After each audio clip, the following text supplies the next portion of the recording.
Framed for Murder, a fixer-upper mystery, is the first fixer-upper mysteries film from Hallmark. This was released in 2017.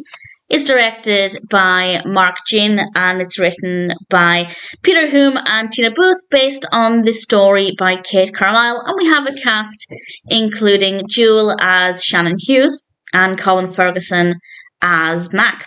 And I rather liked it. I thought it was quite good fun, and my thanks to Hallmark for uploading this first film to their YouTube channel. I will say, if you want to watch one of Hallmark's full-length films on their YouTube channel, be quick about it. I keep an eye on the playlist every day, and I'm really glad that I do, because for some reason, they uploaded a couple 2 weeks ago. I think they uploaded like 4 on the same day, and a couple of days ago they uploaded another 3.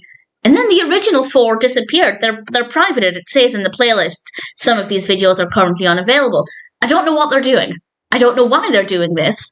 But the point there is that if you want to watch this film on their YouTube channel, for example, in the UK, this is currently the only way to watch it, or any of their other films, be quick about it, because for some reason they're disappearing. Either way, I jumped at watching this, of course, but I would have done anyway, because I'm a big fan of Hallmark mystery films, and they are really difficult to find in the UK. Sometimes we have access to a couple of them, sometimes none at all. That was the case for the fixer-upper mysteries, and having now watched this first film, I really hope we get more. This is about Shannon, a home renovator who happens to find a dead body, and she works alongside Mac to try and solve the crime, but it's definitely not straightforward. What I love about this is that there are legitimate reasons for Shannon to find this body. I'll talk about the narrative in a second, but I just want to talk about the character very briefly. As much as I love Hallmark mystery films, they do get a little bit ridiculous. I mean, to be fair, if she's going to find multiple dead bodies, that in itself is probably quite ridiculous. But with a lot of them, the amateur sleuth or protagonist seems to find dead bodies in very bizarre situations. Whereas with Shannon, having an excuse to go into different homes, there is actually an opportunity for her to find these bodies because she's going to be in a wide variety of places. And as we see in this film, and I won't give anything away, but her knowledge of home renovation actually came in handy with identifying things about the crime scene that may be a bit suspicious, because initially the death, and again I won't go into any detail, but the death is not considered suspicious, it's considered a tragic accident. But Shannon sees things about the crime scene and uses her knowledge of home renovation and certain aspects of the house to point out that actually this looks a little bit suspicious. So she has a genuine reason to help out rather than just a generic interest. And I think that's really nice of the character. Not that I really care if the other amateur sleuths in other Hallmark mysteries don't really have a reason to be involved. But with this one, I just thought it could have worked really well. And quite surprisingly, there are only 3 films in the series, and I'm not sure why. I haven't looked into that, but based on this first one, I really liked it. So the character is great, the performance is great. As for the narrative, I really liked it. I found it very easy to become emotionally invested in this really early on.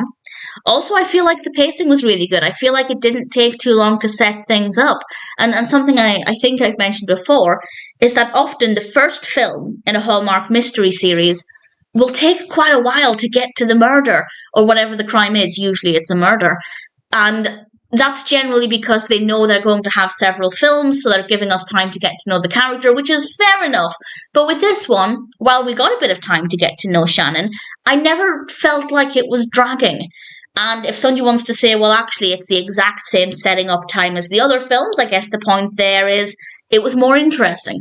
But it felt quicker, and I liked that. And then once we get to the crime, I really enjoyed watching that unfold. I really enjoyed Shannon's involvement and what she brought to this. And as I said, I was emotionally invested really early on. Obviously, we have various suspects, and the clues themselves are really interesting. And that, again, comes from Shannon and her expertise there. So I really liked this. I thought it was a great story, very well executed. Easy to get emotionally invested in it. Really likeable characters. I'm really hoping to get to know Shannon more over the course of the next 2 films, which are Concrete Evidence and Deadly Deed. So if anybody from Hallmark is listening, which is probably very unlikely, please make these more accessible in the UK. I can't think of any logical reason why they're not available.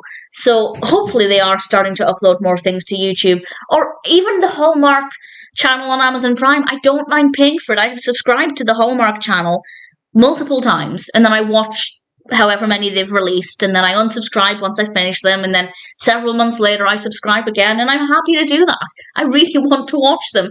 Please don't make them difficult to find. I really enjoyed this. I thought Framed for Murder was a great first film for the Fixer Upper Mysteries. As there are only 3 of them, I'd like to think that I can finish this series at some point in the near future. And if you're interested in this, and if you're in the UK, then hopefully it's still on the Hallmark YouTube channel, and hopefully they'll stop randomly removing things after a couple of days. Really liked it. Solid film. Hope to see the rest. Very, very happy to recommend it.